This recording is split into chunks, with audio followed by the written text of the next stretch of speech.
Get ready for some hard-hitting podcast action as you're tuned in to the Slam Session.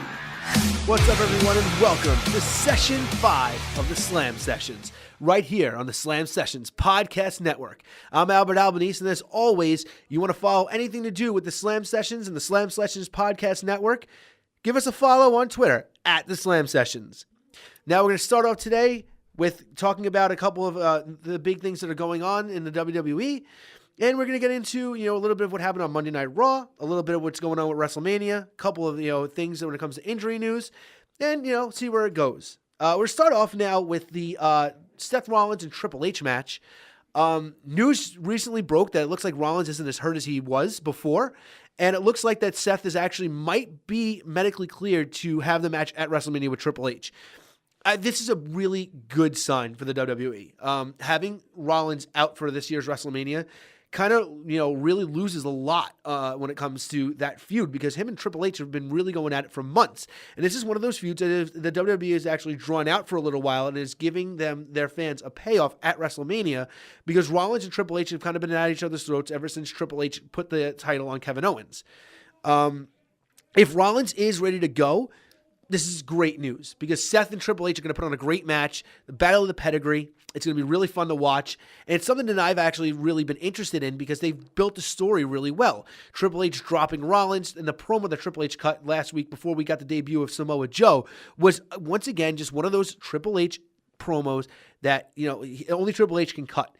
He's great at being this new version of this authoritarian heel, and he's been doing such a great job in his role building matches when it comes to some of these guys that he's working with, especially around WrestleMania time, because he's making it feel like it's the most important match on the card. And Triple H has been in the business for a long time. He knows how to build a feud, and Seth Rollins is right there with them at every moment. That moment at NXT TakeOver when he invaded and called Triple H out and had to be dragged away, that added so much to this feud. It wasn't just, hey, look, I'm not going to, if I can't find you on Raw, I'm going to come to your show. And it really, it was a really good piece of writing for the WWE, because we haven't seen stuff like that lately.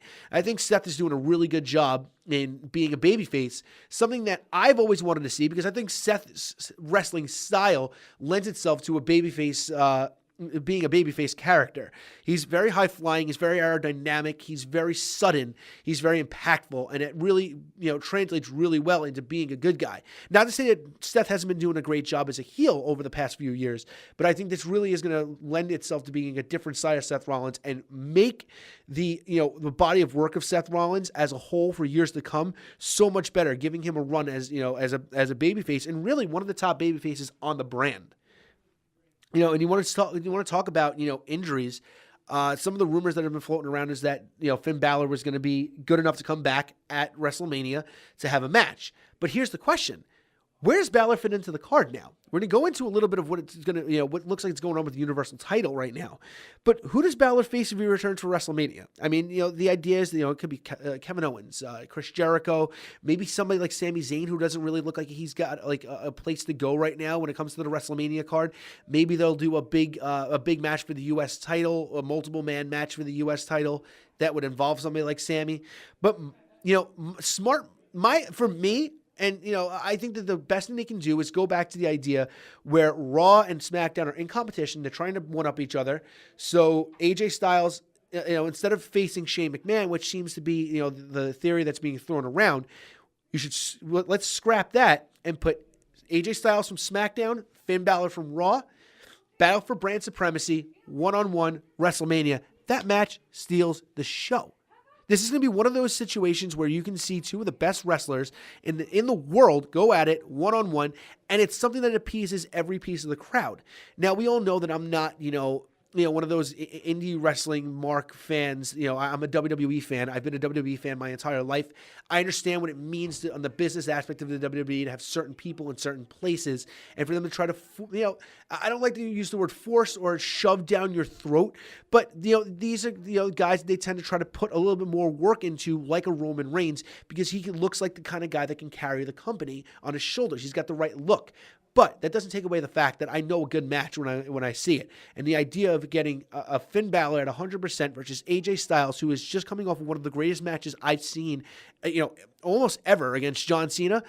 that's a recipe for a WrestleMania, show stealer right there. They give them 20 minutes to go out there and to kill it. They will put on one of the best matches in WrestleMania history. For me, that's what I personally want to see. Balor versus Styles, brand versus brand. Put a little something into it. Make it interesting. Make it fun. Make it, seem like it means something. That both of these, that the GMs from each side are, going at it. Everybody wants to be the best, and these are the guys that they handpicked to go out and represent their brand. The idea that maybe, to book the match, it gets announced and they're going to do one. And that's where AJ Styles comes out and he goes into Shane and Daniel Bryan's office and he goes, listen, this is where I deserve to be. I am the face that runs the place. If I can't be in the world title match at WrestleMania, I need to be in this match. I'm the best guy on this brand and I will prove it.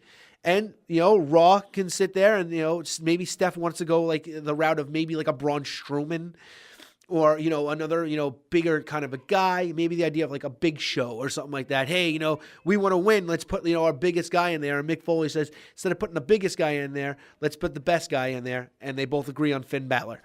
To me, that's a WrestleMania dream match. I think that's what I would love to see. Speaking of SmackDown, we have the the Elimination Chamber match coming up. Baron Corbin, The Miz, AJ Styles, Dean Ambrose. Right there, that's 4 of the top guys in the WWE right now. These are, you're talking about, a chamber match that has the opportunity to steal the show. If you're looking for, amazing moments inside the Elimination Chamber, and I know, we can't have blood. We can't have, we can have blood and we can't have, like the concept of, ultimate violence. But you have somebody sadistic like Bray Wyatt in that match who can come in there and he can, just turn that match up, in a dime. And then you add John Cena into that match where John Cena is having some of the best matches of his career because he's not hurt. He's not on the road all the time. He's taking a little bit of time off and it's done him well. John Cena was injured for WrestleMania. And that hurt the WWE in a way because that's their biggest star. Seeing Cena in this match with the talent that he's going up against, you can't help but think that being that they're putting a Randy Orton versus John Cena match on SmackDown, pretty much right now as I'm speaking, I'm doing this podcast, that match is probably going to start, taking off in the main event. You look at that and you think that they can't put that as the main event of WrestleMania. Somebody else is going to come out and be the winner of the Elimination Chamber. And I have already predicted that my WrestleMania match is Bray Wyatt versus Randy Orton for the championship. The destruction of the Wyatt family. We saw Luke Harper, pretty much now turn his back on Randy Orton, but he's still kind of a little bit under the spell of Bray Wyatt. But he's kind of not under the spell of Bray Wyatt. It's it being an interesting concept. Moving into the Elimination Chamber pay-per-view, we might get a Harper versus Orton match to get Orton, tuned up for WrestleMania. I think it's Orton versus Bray. I think Bray wins the Elimination Chamber. I think that, sets up a really good match. It's going to be Bray versus Orton. It's not a match that we've seen 100 times, which is something that I always like to see during WrestleMania season, unless it's a really big match where, it's two guys who have a long-standing rivalry. Like, I'm okay with it being Brock versus Goldberg because this is a feud that that's been, ever since Goldberg's come back, this has been his feud. I'm okay with seeing that because it's not, even though we've seen it before, the only real match we really saw between them was WrestleMania 20. It was a squash, the Royal Rumble. Goldberg ran through Lesnar. So now we get to see these two guys maybe have a really solid 8-minute match, something they can both do, put a little hype and drama into it, make it the best it possibly could be. But speaking on that, before we get to WrestleMania, Goldberg accepting Brock Lesnar's challenge, Goldberg has to get through Kevin Owens. Kevin Owens, Brock Lesnar, main event, Fastlane, WWE Universal Championship. To me, this is the dumbest move the WWE can go for. I understand that maybe you don't see, even though he's carried your brand for the past couple of months, maybe you don't see Kevin Owens as the guy who main events at WrestleMania. But the biggest storyline on Raw has been Kevin Owens and Chris Jericho. Everybody loves the dynamic between the two of them. And yes, I do think that Kevin Owens and Chris Jericho wind up turning their backs on each other. Owens will play the heel. Jericho will have a big babyface send-off at WrestleMania against KO. But I think that having them in a main event match for the Universal Championship adds to that match. You don't need to hype Goldberg versus Lesnar anymore. And if Goldberg wins the the Universal Championship, goes on to face Lesnar in the main event of WrestleMania, this is going to be, this is a recipe for disaster. And, I'm not like I said, I'm not usually the guy to complain, but I just don't see that championship adds anything to Brock versus Goldberg. That story's writing itself, and it's writing itself really well. I think that the world title adds a lot more title. I keep saying world title because I'm used to it. The Universal title adds a lot more, to a story between Chris Jericho and Kevin Owens. Because every time Owens comes out and raises that title over his head, if he turns his back on Chris Jericho at any point, Jericho can be like, I'm the guy who saved you every single time you ever needed it. If it wasn't for me having your back, you would not still have that championship. And now you're not going to have me to have your back. No one's going to have your back. I'm going to come out there and beat the crap out of you and take it. And Jericho has been the hottest wrestler in the WWE for the past couple of years. He's been doing amazing work, and I think he deserves a world championship shot at WrestleMania at Kevin Owens for the Universal title. I don't see it happening.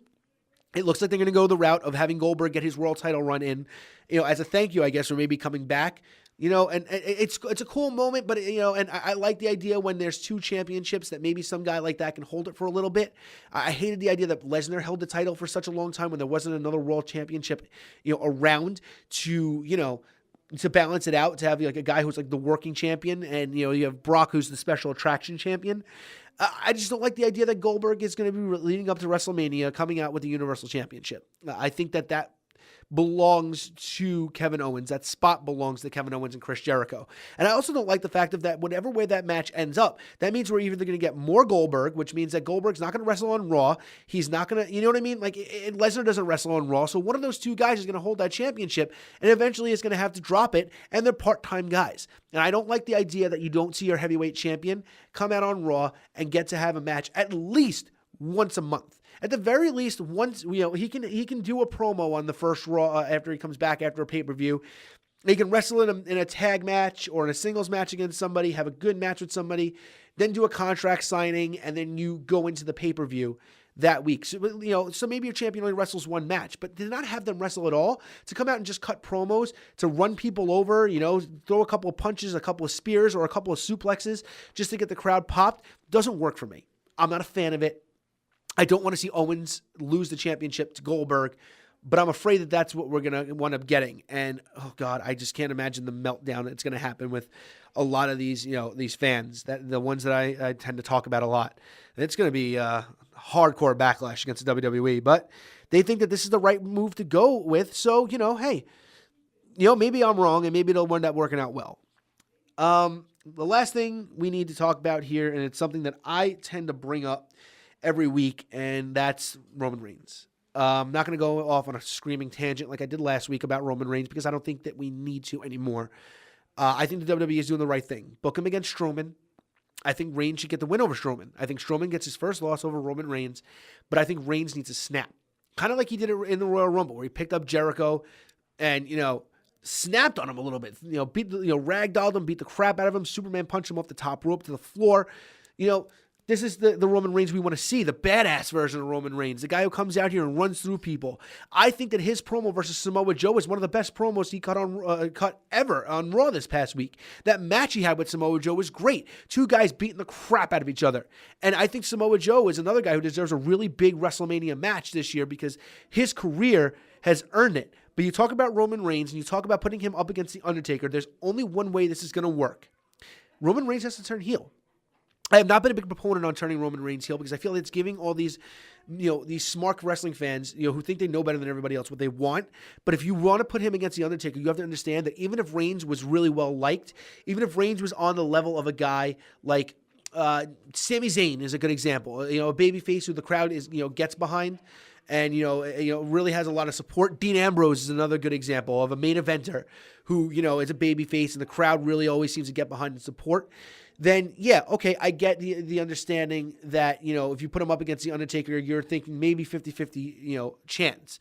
You have some of these, some people who might want to see, the underdog upset a guy like The Undertaker. Roman doesn't get a big enough reaction from the fans for you to even get a 50-50 reaction. And even Roman Reigns fans, guys like me, aren't exactly going to be rooting for Roman Reigns to beat Undertaker at WrestleMania. a heel Roman Reigns, a badass Roman Reigns, a guy who comes out there in your face, smash mouth style, beating the crap out of everybody. That's the Roman Reigns that that I want to see.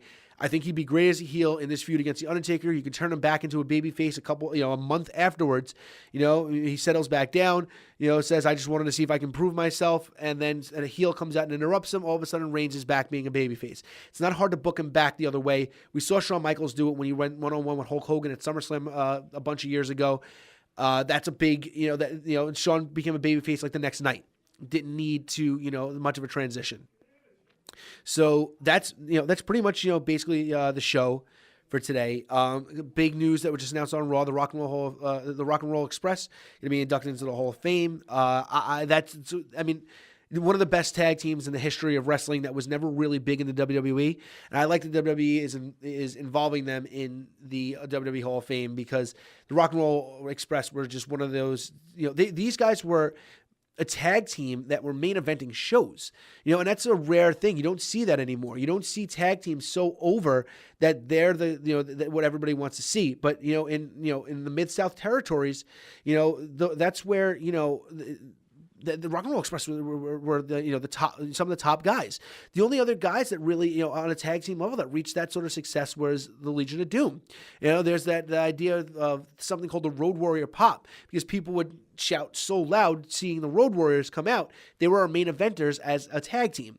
The Rock and Roll Express did it by being, just tag team specialists. Some of the best tag team work you'll ever see. Ricky Morton, Robert Gibson, they both deserve being in the WWE Hall of Fame, and a big kudos to them for getting inducted. It's well deserved. And finally tonight, talking about Hall of Fame, I like to give you guys a match of the week to watch. Go back, do yourselves a favor. Go to WWE Network. Go and pull up King of the Ring. Pull up Shane McMahon versus Kurt Angle. If you want to see one of the most underrated matches in WWE history from one of the best wrestlers in the world, Kurt Angle, and a guy who was just barely trained to be a wrestler, wasn't really a full-time wrestler ever in his career, Shane McMahon and Kurt Angle put on a unbelievable hardcore match. It's brutal. Shane gets dropped on his head one too many times. It's sometimes hard to watch. It's cringeworthy. Shane puts on such a great show and holds his own with one of the greatest wrestlers in the history of the business, Kurt Angle, the entire time. Do yourselves a favor. King of the Ring, Kurt Angle, Shane McMahon. Watch that one. That's it this week for the Slam Sessions. As always, you can find us on Twitter at the Slam Sessions. This is Albert Albanese telling you to stick around, and thanks for listening to Session 5 of the Slam Sessions. Thanks for listening to the Slam Sessions. Find us on Twitter at the Slam Sessions. We'll see you next time.